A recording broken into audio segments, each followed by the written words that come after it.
One good assessment tool for measuring learning is the online survey. Surveys, of course, give us information about people's backgrounds, their experiences, their attitudes, their opinions, but it also can show us what they know. These are great to use as formative or summative assessments in the class, or you can use them as online quizzes, or you can use them as something like ticket out the door, breaking the ice, and other things. Some people, of course, would say that this is not a good direct measurement of assessment like a standardized test would be. However, today with these sites, you can create knowledge-based surveys that include both information, content-based information, and student observations. And this way they learn not just the content, but application of the knowledge into the real world. Pre and post assessment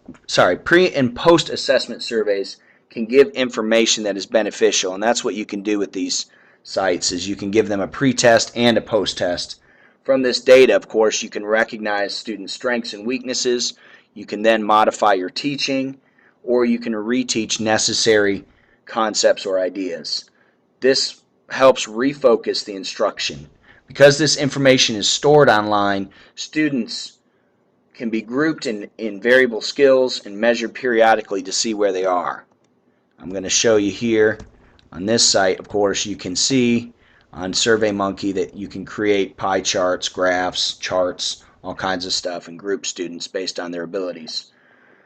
Of course, there are some pitfalls to this. We know that when you create these, it can be difficult to construct questions that pertain to the objective, so you have to be careful.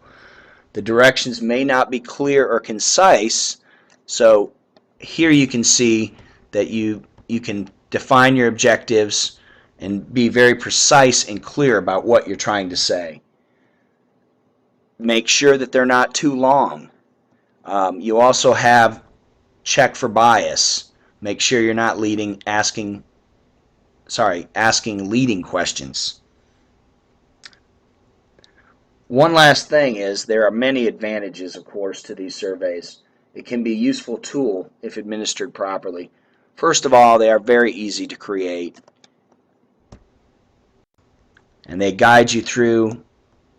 You can create a new survey.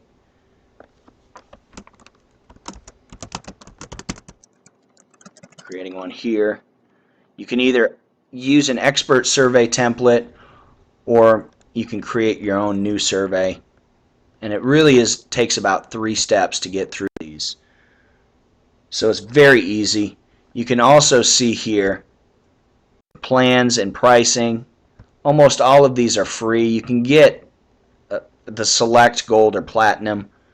Costs a little bit of money. It's not a lot, but the basic is free. You get 10 questions per survey, 100 responses per survey. Very easy to create. And this, the same thing. If you want to create a poll for a ticket out the door, it's very easy to do this. It guides you through it. It really takes about less than 5 minutes. And they have a little tutorial on here as well. So the nice thing is about these things, the teachers don't have to worry about grading with a pencil and paper quiz that can take hours. These online sites will do it in seconds, minutes, and it's not as stressful for students. So using a survey can be a very simple solution. And plus, if you do something like this, polls everywhere, you really can establish good rapport with your students. You have to be careful with some of the questions, though, especially if you make an open-ended question. You really have to trust your students with that. But I think these are great assessment tools to use in the class, and I hope that you can give it a chance. Thank you.